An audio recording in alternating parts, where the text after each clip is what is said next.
And welcome back to Bitcoin Advisor channel. My name is Chris, bringing it to you here from Westlake Village, California. It is 5:36 a.m. Boy, we've got a lot of news today because guess what it is? It is February 1st. It's the first day of the month. We have the monthly closure coming in last month. We'll take a look at that again. And what else? We've got the big Fed rate hike decision. Big Fed decision, and we'll be talking about that for a little bit. And what else is on the economic calendar for today? Nothing really important, just S&P Global Manufacturing. That's high importance. ISM, PMI Manufacturing, and the big one today, the Fed rate decision. So it's like a 99% chance that we're going to get a 25 basis point rate hike today. And I liked actually a tweet I saw here from Mr. Sven Henrik, the Northman trader. He says, Powell says, if I don't raise rates, I lose all credibility. But if I do raise rates by 25 basis points, financial conditions may loosen further and I lose all credibility. If I raise rates 50 basis points, all of our previous guidance turns out to have been wrong and I lose all credibility.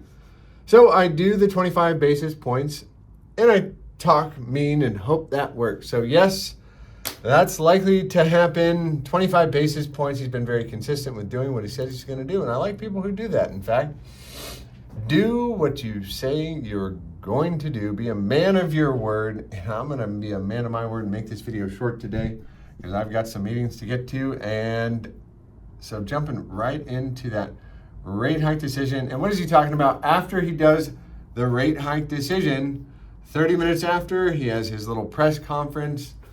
And I imagine Powell needs to spank the market. Why? Well, if he wants inflation to stay down, you cannot have the stock market rally in your face, right? This is called a bear market rally. Bear market rallies will end sadly, and you can see, I forgot who showed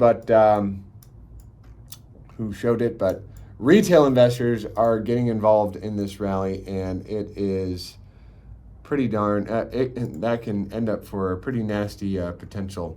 In the complex world of Bitcoin and macroeconomics, we are here to give you a bird's eye view from the macro level down to the micro level. We're going to marry the two together and let them have a little baby and give you the best education we can every single day.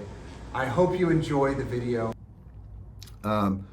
Let's also take a look at, so a lot of people talking about this trend line, which was broken, and oh, it's up only now, we are broken it. No, I don't think that's the case, and I'll get into some stock market analysis here later. We want to talk about Bitcoin today and the dollar as well. So dollar, in my book, pretty much had a failed breakout, almost failed. So what is a failed breakout? Well, we broke this major trend line, and we were looking for a shot up to the green 55. Really, we were looking for this range to break, and maybe this was better said as a range rather than a descending triangle.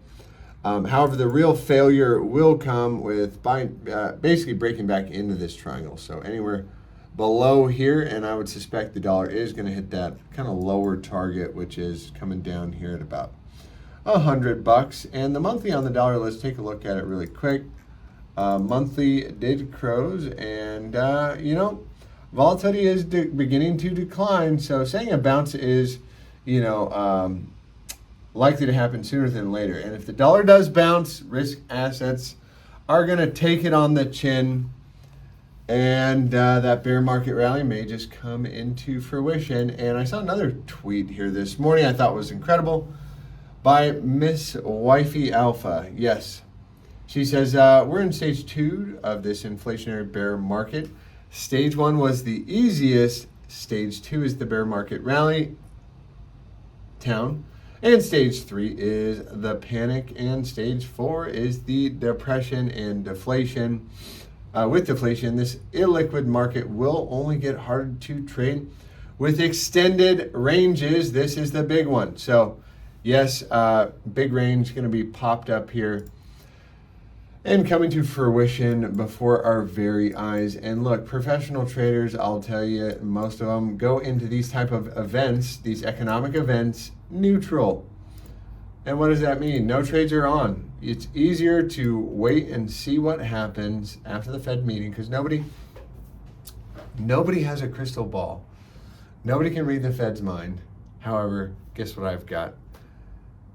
The Holy Spirit, who is a witness on the inside, and he will show you all things, and his spirit witnesses with your spirit, and all around I would say that the bear market is not over. So and really, you know, the world powers that be, the evil powers that be are not here to make you rich. They're here to take your money, right? They don't have your best interest at heart.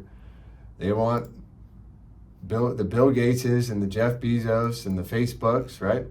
They want to take your money and they want to put you in a retirement camp and not allow you to eat meat and make you fly a rainbow flag.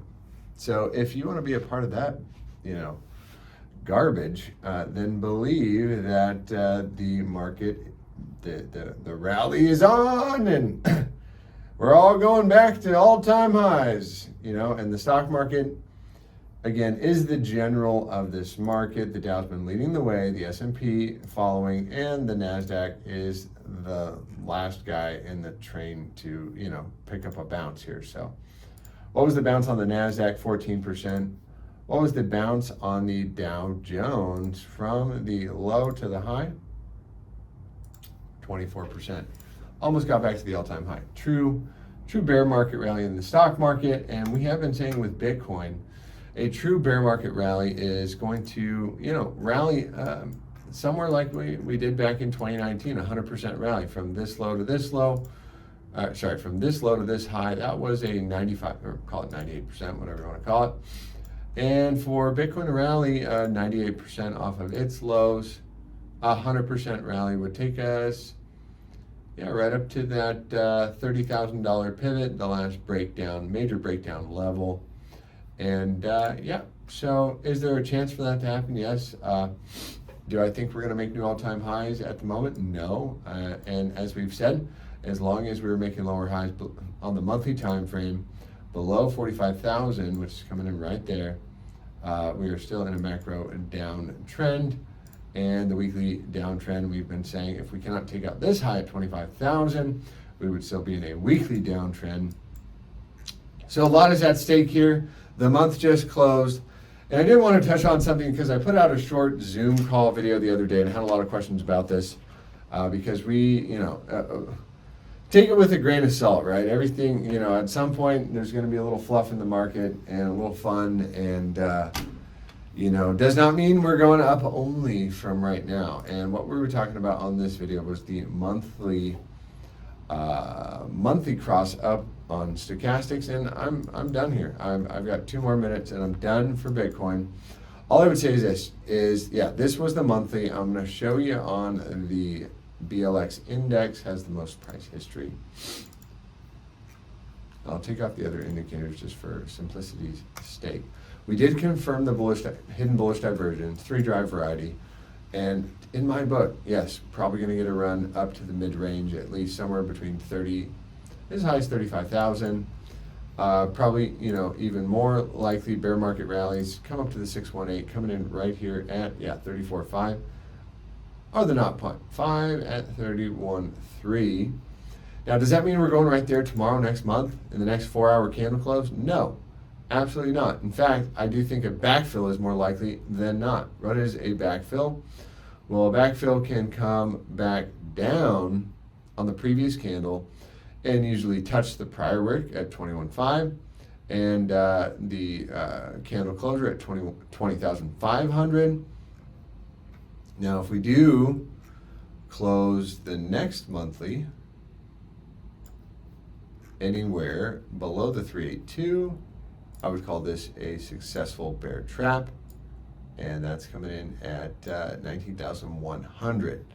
If that does happen, that would invalidate this move, and I would not be looking for this 21 to get hit. That is essentially the next target over the next couple of months, 27,884, and that will be rising or slowly coming down over the next few months. And then you can see the 2618 is coming up right at that pivot right here at 34.8. So things to be aware of, and what were we talking about on the channel is, yes, we've had 3 crosses to the upside on the stochastics in Bitcoin's history, previous crosses, right? One was here, one was there, and yeah, these crosses up have resulted in some phenomenal gains. Now, this is not enough iterations, as Mr. Crown has pointed out. Not enough iterations to, actually call to do any kind of real history, trading history, right? So you want to see like 50 or 100 iterations of something. But what we do have is this cross up in the critical zone, which has resulted in some massive gains. I'll just measure out a couple times. Again, one, that was 22,000%. This was 6,000%, and this one, from to the next high was 80,000, the all-time high 652%. So slowly, this shows that the upside is getting less and less over time. Something to note also is that crossing up from the critical zone, we never came back and took out the prior low. However, we did come close to it. So as you can see on this instance, right, we had this 2 green girthy candles, right? They don't look too big on these time frames, but that was big. And then what happened is we came back on a wick basis. We did not take out the prior low on a closing or a wick basis, but we came pretty close. So what would that look like this time? That would look like big, and this one also, right? So came back, almost took out the prior low, but did not quite do it. So if we were to come back down and almost take out the prior low, we can get a wick all the way down here to 17,000 bucks. I mean, that could certainly be in the cards, as long as we not close back below 19,149 on a monthly time frame. Well, I am going to look for some more potential upside. All right, that's it for today, guys. I got to go. Have a blessed and highly favored day. Take care.